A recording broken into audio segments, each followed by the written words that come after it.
Buenas tardes a todos, mucho gusto. Me presento, soy la doctora Adriana Paola López Centeno y continuando con las ponencias del día, les presento el tema de síndromes neurocutáneos, evaluación imagenológica de sus manifestaciones en el sistema nervioso central. Ahora bien, como definición tenemos que las facomatosis o síndromes neurocutáneos son un grupo heterogéneo, poco frecuente y la mayoría de ellos hereditarios, que se caracterizan por una afectación multisistémica, destacando la presencia de lesiones cutáneas y lesiones tumorales benignas o malignas, principalmente del sistema nervioso central y periférico. Tenemos varias clasificaciones. Una de ellas las divide según el fenotipo clínico en 6 grupos, dentro de los cuales tenemos los que predisponen al desarrollo de tumores. Un ejemplo de ellos sería la neurofibromatosis, otro como malformaciones vasculares como el Sturge-Weber, otro más con tumores vasculares como el síndrome de von Hippel-Lindau. En cuarto grupo tendremos los que presentan mosaicismo del tejido pigmentario conectivo como la hipomelanosis de Ito. El quinto grupo con displasia dérmica como la displasia dérmica cerebelo-trigeminal y en el sexto grupo con manchas gemelar o fenómenos similares como la facomatosis pigmentovascular. Entonces, iniciando con las facomatosis, en primer lugar tenemos a la neurofibromatosis tipo 1, también conocida como enfermedad de von Recklinghausen. Es el síndrome neurocutáneo más común. Generalmente ocurre aproximadamente entre 1 por cada 3.000 a 4.000 recién nacidos vivos y se hereda de forma autosómica dominante. Hasta 50% de las mutaciones suelen ser esporádicas y generalmente es el resultado de la mutación del gen supresor NF1 hacia lo que es el brazo largo del cromosoma 17 en la región 11.2.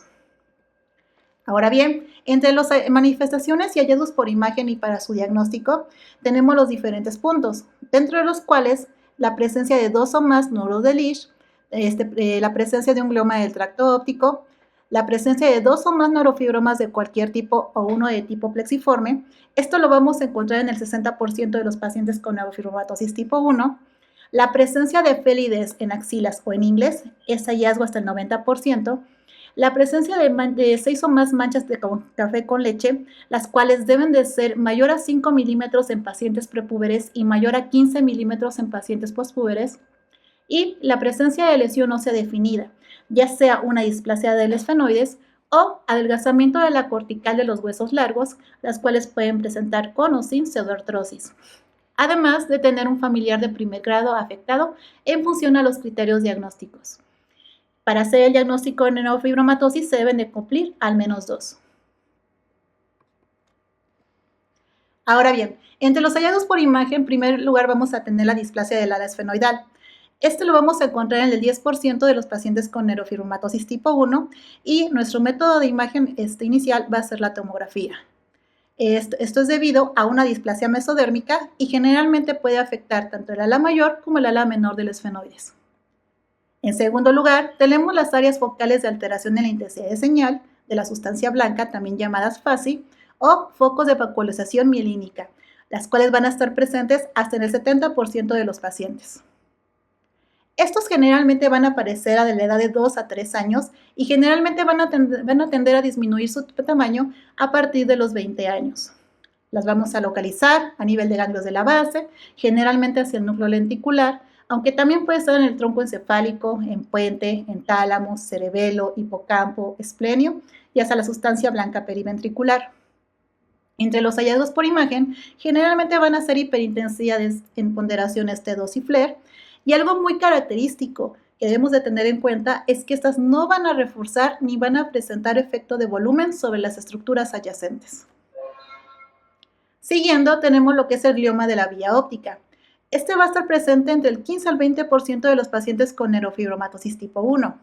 Se va a manifestar generalmente desde los 4 años de edad e histológicamente generalmente van a ser astrocitomas pilocíticos.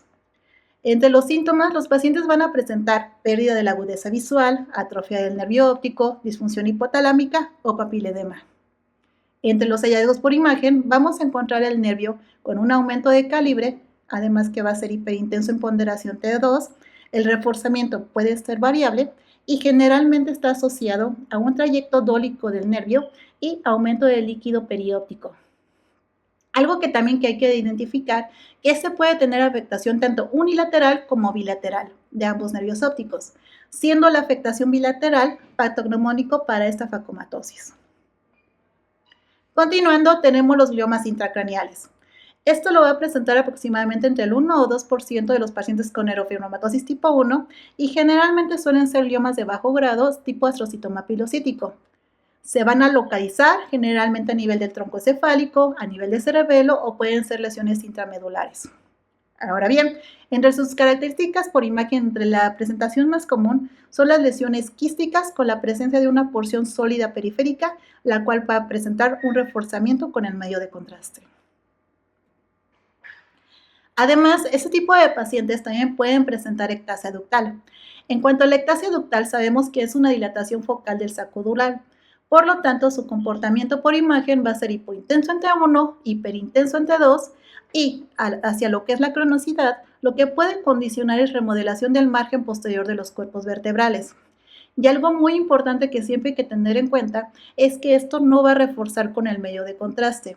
Si es que llegara a reforzar, más bien estaríamos ante el espectro de un paciente con un ependimoma mixopapilar, los cuales van a tener los hallazgos similares. Sin embargo, esta lesión suele ser heterogéneo hiperintenso en el T2 y con un reforzamiento heterogéneo con el medio de contraste. Siguiendo, tenemos la presencia de los meningoceles. Estos van a ocurrir a lo largo del trayecto de las raíces nerviosas en la cara anterior o anterolateral de la columna vertebral. Otro hallazgo característico son los tumores de la vaina nerviosa, también llamados los neurofibromas paraespinales. Estas lesiones pueden ser únicas o múltiples, aunque la neurofibromatosis tipo 1 suelen ser múltiples. Aparte de eso, generalmente va a tener un componente extramedular paraespinal e intradural. Generalmente van a condicionar un aumento en la amplitud de los agujeros neurales, además de que pueden condicionar escoliosis, displasias de los cuerpos vertebrales o una posible lesión a nivel del cordón medular secundaria a compresión del mismo. Estos generalmente suelen ser hiperintensos en ponderaciones T2 con un reforzamiento heterogéneo tras la administración en medio de contraste. Y por último, tenemos a los tumores malignos de la vaina del nervio periférico, como la presencia de los sarcomas malignos, los cuales son lesiones de tejido blando que pueden surgir de cualquier neurofibroma. Entre los hallazgos por imagen que hay que identificar es que son lesiones muy grandes que van a presentar edema en su periferia. El reforzamiento va a ser periférico tras la administración en medio de contraste y generalmente tienden a tener un cambio quístico intratumoral. Entonces, todas estas son características que nos harían sospechar en la presencia de un sarcoma. Siguiendo con el otro tema, tenemos la neurofibromatosis tipo 2. Esto generalmente ocurre aproximadamente entre 1 por cada 60.000 nacidos vivos, generalmente se hereda de forma autosómica dominante y es por la pérdida de la función del gen NF2, la cual está ubicado hacia el brazo largo del cromosoma 22 en la región 11.2. Hasta el 50% de las mutaciones son esporádicas y generalmente sabemos que este gen va a codificar la proteína merlina que regula el crecimiento celular. Algo que es muy importante recalcar es que aproximadamente el 20 al 30% de las personas con neurofibromatosis tipo 2 sin antecedentes familiares pueden mostrar cierto mosaicismo, lo que resulta en una leve generalización o una enfermedad unilateral. Ahora bien, entre los hallazgos por imagen y las manifestaciones de la neurofibromatosis tipo 2, nos vamos a basar en los criterios de Manchester, en el cual nos habla de diferentes panoramas. En uno de ellos tenemos la presencia de schwannomas vestibulares bilaterales antes de los 70 años de edad. Otro panorama nos habla de un paciente con una historia de un familiar de primer grado afectado y que tenga ese paciente un schwannoma vestibular unilateral antes de los 70 años de edad y 2 o más de los siguientes tumores, ya sea meningioma, schwannoma no vestibular, glioma, neurofibroma o catarata subcapsular posterior. Otro escenario, tenemos los pacientes sin historia familiar en neurofibromatosis tipo 2, pero va a tener un schwannoma vestibular unilateral, más 2 de los siguientes tumores, otra vez repetimos, un meningioma, un schwannoma no vestibular, un glioma, un neurofibroma o una catarata subcapsular posterior. Y en el cuarto escenario tenemos el paciente con múltiples meningiomas, se refiere a más de 2, y la presencia de un schwannoma vestibular unilateral, más 2 de las siguientes lesiones, otra vez, que puede ser un schwannoma no vestibular, un glioma, un neurofibroma y una catarata subcapsular posterior. Cabe resaltar que estos pacientes también pueden tener lesiones dermatológicas, hasta en un 60%, y generalmente se van a presentar tanto las manchas con café con leche o la presencia de neurofibromas. Y el otro hallazgo que siempre hay que tratar de identificar es la presencia de una catarata subcapsular posterior, la cual va a estar presente en los 60 o el 80% de los pacientes. Además, pueden tener otras manifestaciones oftálmicas, como la presencia de membranas epirretinianas, la presencia de meningiomas o la presencia de gliomas del nervio óptico. Ahora bien, entre los hallazgos por imagen, pues tenemos la presencia del schwannoma, la cual generalmente va a afectar la rama vestibular del octavo par craneal, lo que generalmente va a resultar en alteración neurosensorial progresiva, pérdida de la audición, tinnitus y alteraciones del equilibrio. Generalmente, aproximadamente el 95% de los adultos con neurofibromatosis tipo 2 va a desarrollar los schwannomas vestibulares a una edad media de a partir de los 26 años de edad. Entre sus hallazgos por imagen característicos son lesiones heterogéneas, generalmente hiperintensas con puntos hiperintensos en ponderación T2. La administración de medio de contraste va a presentar un reforzamiento heterogéneo y generalmente van a presentar este signo característico que es el signo de cucurucho o de lo que es el cono de nieve. Ahora seguimos con la presencia de los meningiomas.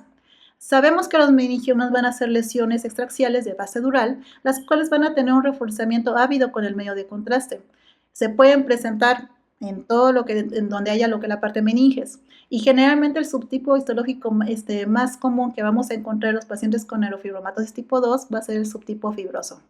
En este caso, estamos viendo lo que es la presencia de una lesión extraxial, la cual está hacia la periferia del nervio óptico del lado derecho, presentando un reforzamiento heterogéneo y ávido con el medio de contraste, con el típico signo de riel en un plano axial y con el punto central en un plano coronal.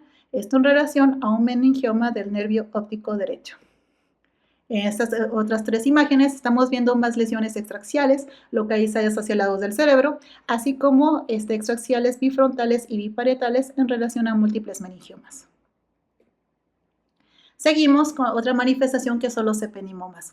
Esto se va a presentar en el 53% de los pacientes con neurofibromatosis tipo 2 y generalmente lo vamos a encontrar a nivel de la médula cervical o hacia la unión cérvico-medular. Ahora bien, este tipo de lesiones tiene la característica que van a ser lesiones intramedulares hipointensas en una ponderación T1, hiperintensas en T2, pero algo muy característico es que van a tener un capuchón de hemosiderina, la cual puede estar hacia su margen superior, hacia su margen inferior o en ambos márgenes. Tras la administración de medio de contraste, pues vamos a identificar un reforzamiento heterogéneo del mismo.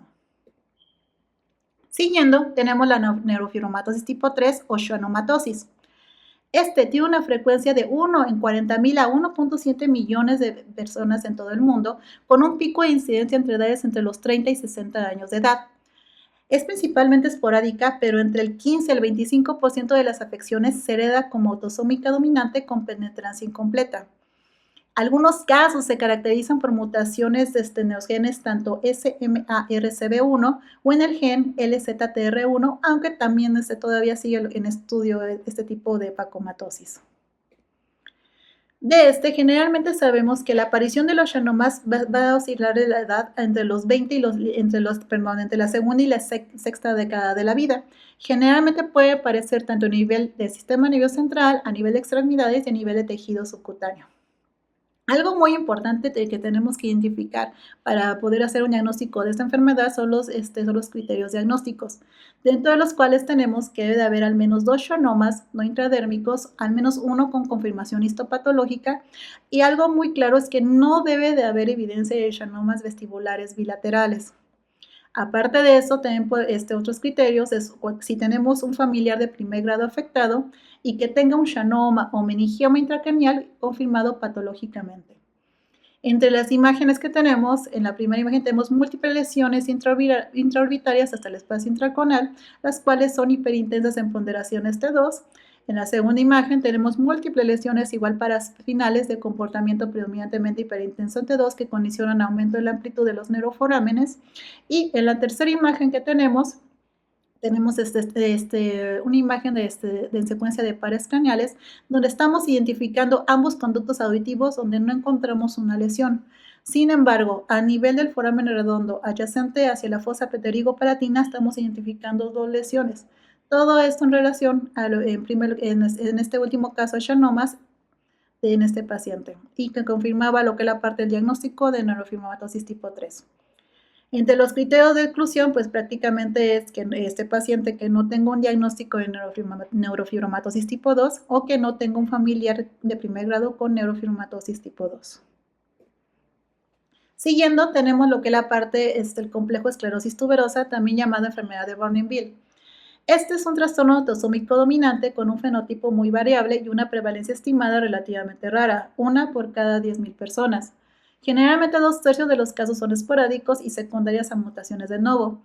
Esto es debido a mutaciones de los genes TSS1, la cual está ubicado en el brazo largo del cromosoma 9 hacia la región 34, y el TS2, el cual está ubicado en el brazo corto del cromosoma 16 en la región 13. Generalmente se va a caracterizar por la presencia de una tríada clínica clásica que se llama la tríada de Vogt, la cual está compuesta por retraso mental hasta el 50%, por convulsiones en un 75-90% de los casos y lesiones cutáneas como angiofibroma facial hasta el 100% de los casos. Ahora bien, que se cumpla lo que es la parte de esta tríada, generalmente solo lo vamos a encontrar en el 30% de los casos de pacientes con complejo esclerosis tuberosa. Ahora bien, dentro de las manifestaciones por imagen, clínicas y los criterios para su diagnóstico se dividen tanto en criterios mayores como en criterios menores. Entre los criterios mayores vamos a tener las máculas hipocrómicas, vamos a tener la presencia de los angiofibromas faciales, la presencia de fibromas unguiales, tanto la presencia de la placa de Chagrin y los amartomas retinianos múltiples. Además, a nivel sistema nervioso central, vamos a encontrar la presencia de los túberes corticales o líneas de migración cortical, así como los nódulos subependimarios o como los astrocitomas subependimarios de células gigantes. En corazón, podemos encontrar la presencia de radomiomas cardíacos. En pulmón, podemos encontrar la linfangioliyomiomatosis. A nivel de los riñones, la presencia de los angiomiolipomas. Ahora bien, entre los criterios menores, pues vamos a tener las lesiones cutáneas hipomelanóticas en confeti, así como la presencia de hielos múltiples en el esmalte dentario o la presencia de fibromas intraorales. Aparte de eso, también podemos encontrar quistes renales múltiples, amartomas no renales o lesiones óseas escleróticas. Para tener un diagnóstico definitivo, se deben de cumplir 2 criterios mayores o un criterio mayor y 2 menores. Para tener un diagnóstico probable, generalmente se debe de cumplir un criterio mayor o 2 o más criterios menores. Ahora bien, entre los hallazgos por imagen tenemos generalmente que las manifestaciones al sistema nervioso central ocurren hasta en el 80%. En primer punto tenemos lo que son los túberes corticales y subcorticales, los cuales se van a presentar en el 90% de los casos de los pacientes con esclerosis tuberosa. Estos sabemos que son lesiones amartomatosas benignas que rara vez se van a malignizar.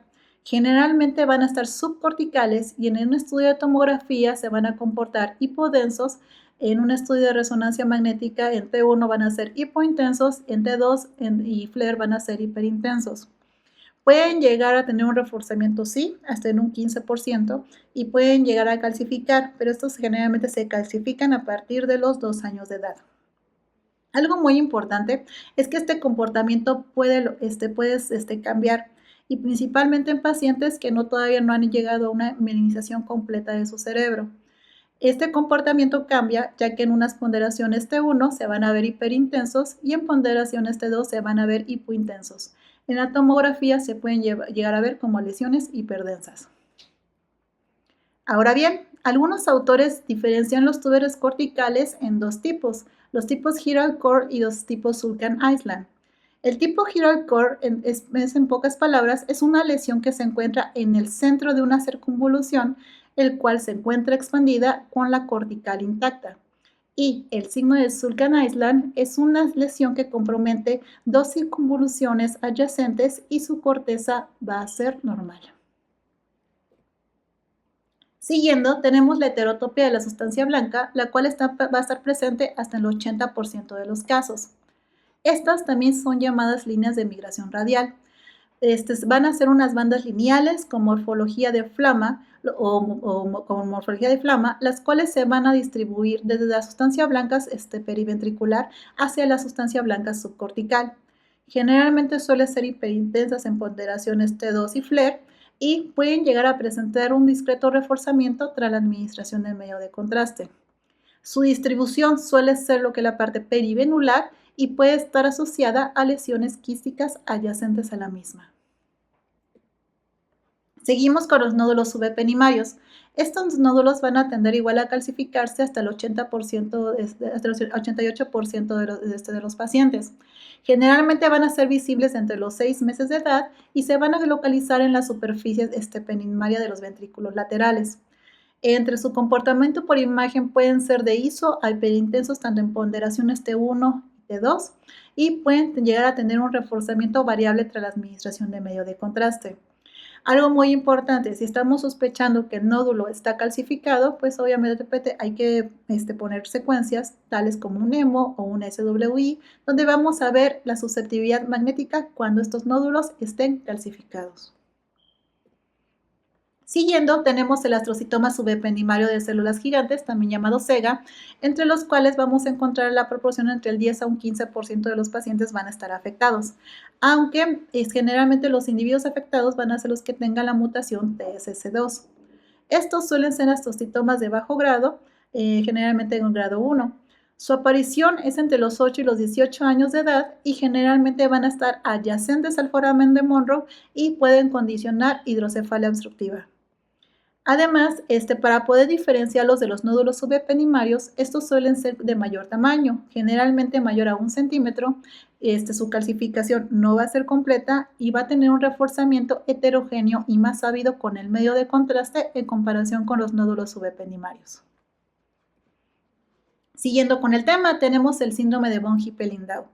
Este es un trastorno autosómico dominante con una prevalencia de alrededor de 1 por cada 36.000 y 1 de cada 50.000 recién nacidos vivos. Alrededor del 80% de los pacientes heredan el trastorno de un padre afectado, mientras surgen de nuevo en un 20%. Esto es debido a la mutación del gen supresor de tumores VHL, el cual está ubicado hacia el brazo corto del cromosoma 3 en la región 25.5.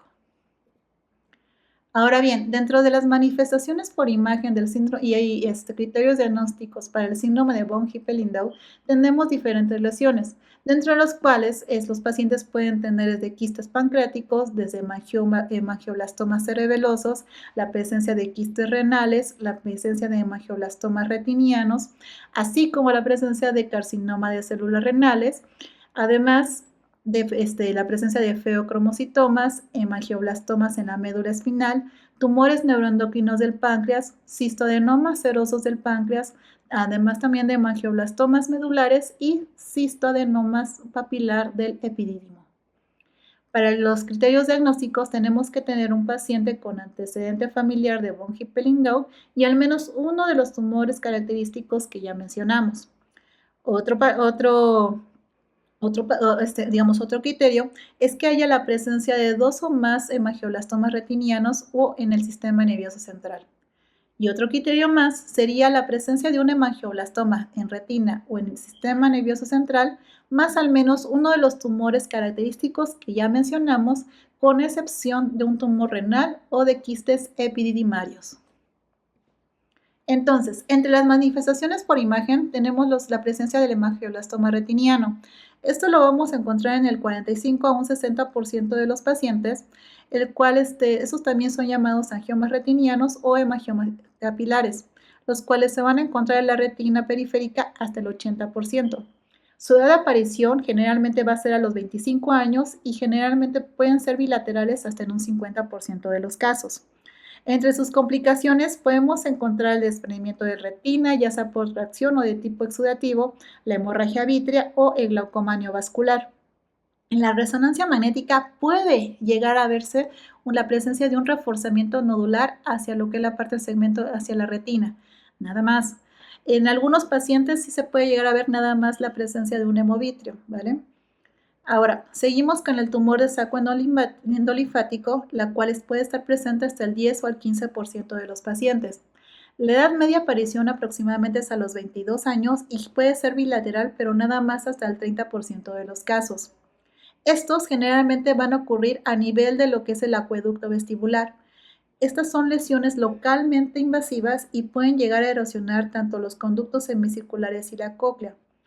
En cuanto al comportamiento por imagen, este tipo de lesiones tienen un comportamiento heterogéneo en T1, ya sea por la cantidad de sangre o el contenido proteináceo que tenga la lesión.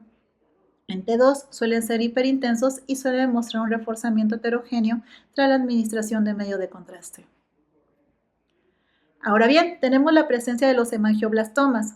Estos pueden afectar al 60 al 80% de las personas con síndrome de von Hippel-Lindau y generalmente la edad de inicio es a partir de los 33 años. Generalmente el principal sitio de afectación va a ser a nivel de cerebelo hasta en un 72%, aunque puede afectar el tronco, puede afectar el cordón medular, puede afectar la caudequina o también puede llegar a afectar la región supratentorial. En cuanto a los hemangioblastomas, tenemos 4 subtipos, del cual el tipo 1 es el menos frecuente, que se comporta como un quiste simple. El tipo 2, el más frecuente, donde vamos a encontrar una lesión quística con un nódulo mural, el cual va a reforzar con el medio de contraste. El tipo 3, que va a ser un tumor sólido, y el tipo 4, que es un tumor sólido con pequeños quistes internos. Ahora bien, también tenemos el hemangioblast espinal, la cual está presente entre el 30 al 50% en los pacientes con síndrome de von Hippel-Lindau, las cuales pueden tener una afectación tanto intramedular como una afectación subpial.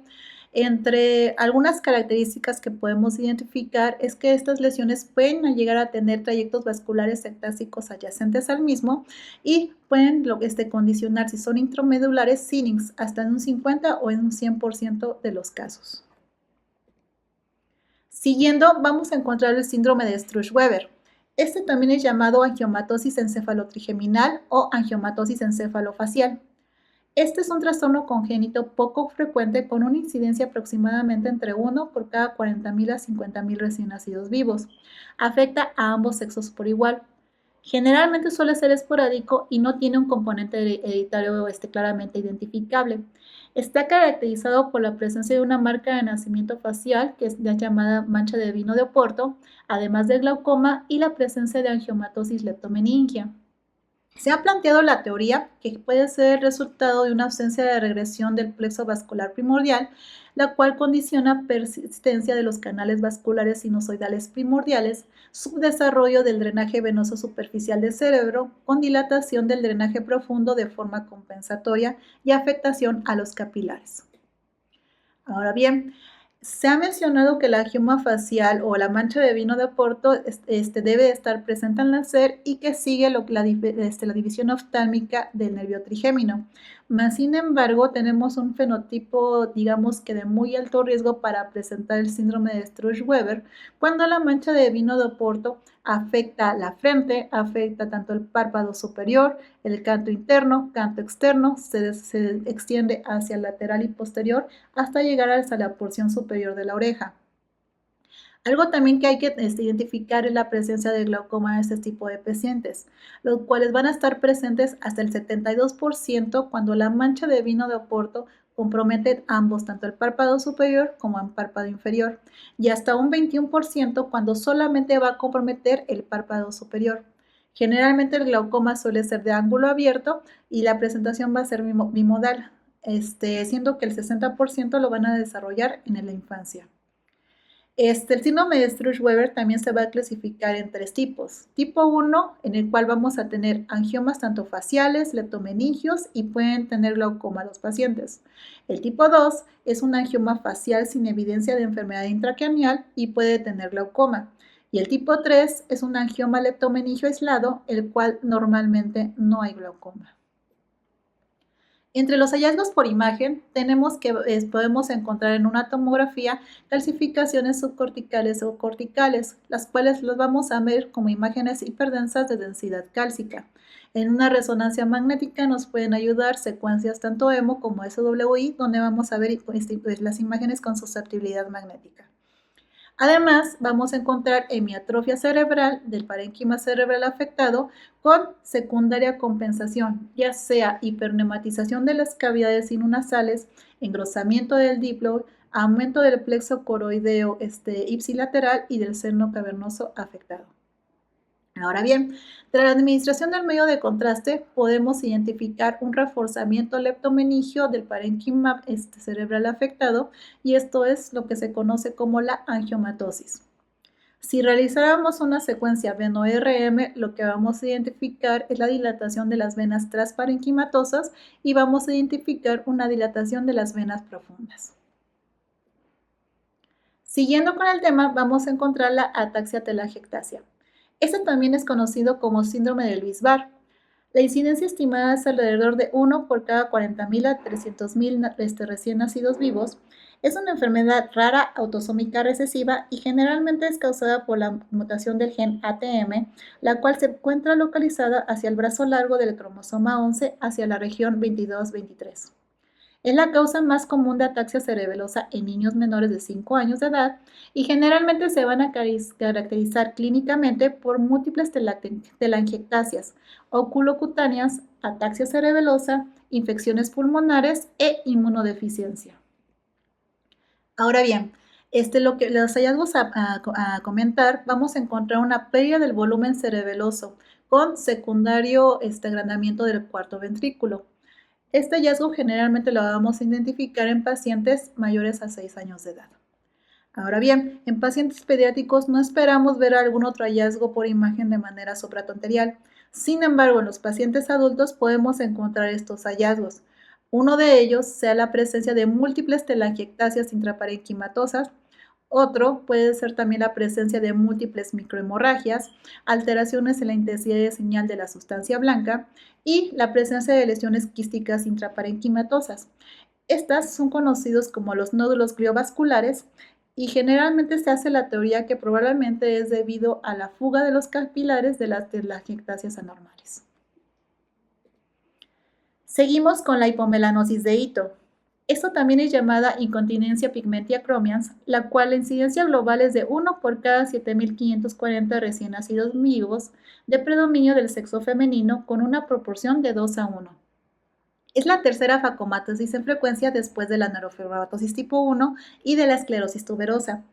Realmente se desconoce la causa exacta, se ha visto que puede ser por mosaicismo o por una mutación genética esporádica y generalmente se va a caracterizar por lesiones hipopigmentadas cutáneas de distribución blaxoide y son el resultado de una disminución en el número de melanocitos y en el número y tamaño de los melanosomas 1 y van a estar presentes en el 70% al año de edad de los pacientes. Entre los hallazgos por imagen, generalmente podemos ver alteraciones en la intensidad de señal de la sustancia blanca, tanto periventricular como subcortical, siendo hiperintensas en ponderaciones T2 y FLAIR, además que puede estar asociada a la presencia de lesiones quísticas y espacios perivasculares prominentes o dilatados. Ahora bien, también podemos encontrar una atrofia tanto cerebral como cerebelosa y también puede estar asociado a trastornos de desarrollo cortical, ya sea polimicrogiria, heterotopia, lisencefalia o hemimegalencefalia. Muy ocasionalmente podemos encontrar que están asociados con teratomas del sacro, coccigio, papiloma del plexo coroideo y teratoma quístico maduro. Siguiendo con el tema, tenemos la melanosis neurocutánea. Este es un trastorno congénito que está caracterizado por una combinación de nevos melanocíticos congénitos gigantes que ocurre generalmente entre 1 por cada 20.000 o cada 50.000 recién nacidos vivos. Y aparte, tenemos la melanosis neurocutánea, que es una complicación de estos nevos congénitos y consiste en la proliferación de melanocitos a nivel del sistema nervioso central y del leptomeninges. Realmente se desconoce la incidencia exacta de esta patología, pero se dice que aproximadamente ocurre hacia el 25 al 45% de los pacientes que tienen un nevo melanocítico congénito gigante. Entre los criterios diagnósticos tenemos la presencia de más de 3 nevos congénitos de la piel o nevos congénitos gigantes, y esto se considera mayor a 20 centímetros en adulto, mayor a 9 centímetros en la cabeza del bebé o mayor a 6 centímetros si es en el tronco infantil. Aparte de tener hallazgos imagenológicos de la melanosis meningia con afectación a nivel del sistema nervioso central. Entonces, ¿qué podemos encontrar? Generalmente los vamos a ver como focos hiperintensos, la cual se van a distribuir de dirección anterior y ventral.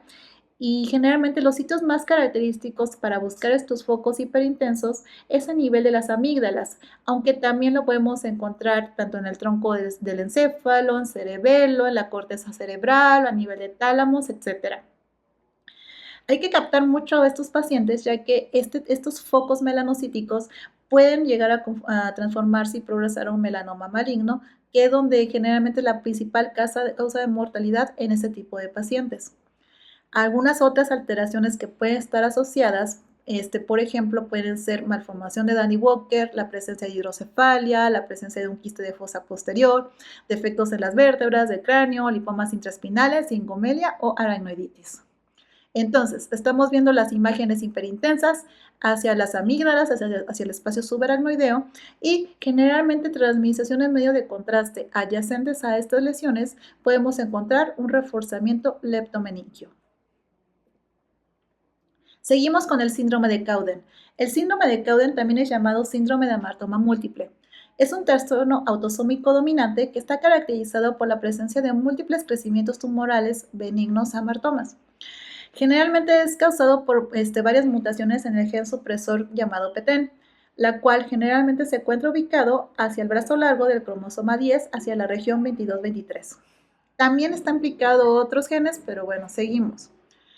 El síndrome de Cowden te da lo que es un mayor riesgo a cáncer, a neoplasias malignas, ya sea mama, de tipo gastrointestinal, endometrial o tiroides. Y generalmente los pacientes se van a presentar con la presencia de triquilemomas facial múltiple, pápulas papulomatosas o verrucosas mucocutáneas o la presencia de queratosis sacral palmoplantar. Ahora bien, en el síndrome de Cowden generalmente vamos a identificar la presencia de los gangliositomas displásicos cerebelosos. También es conocido como un Lehermite de Clos. Esto lo vamos a identificar en el 50% de los pacientes, de entre los cuales se va a caracterizar por ser una lesión intraxial a nivel de cerebelo, que van a tener esas típicas bandas hipohiperintensas. Y tras la administración de medios de contraste, generalmente esto no te va a realzar. O sea, hay descrito que puede llegar a realzar mínimamente, pero en general no van a presentar reforzamiento a este tipo de lesiones. También puede estar asociado con malformaciones vasculares, en este caso como una anomalía venosa del desarrollo, con meningiomas, aunque la frecuencia puede ser variable, con alteraciones en la intensidad de señal de la sustancia blanca, espacios perivasculares prominentes, y la macrocefalia suele ser leve y la vamos a encontrar hasta el 90% de los casos.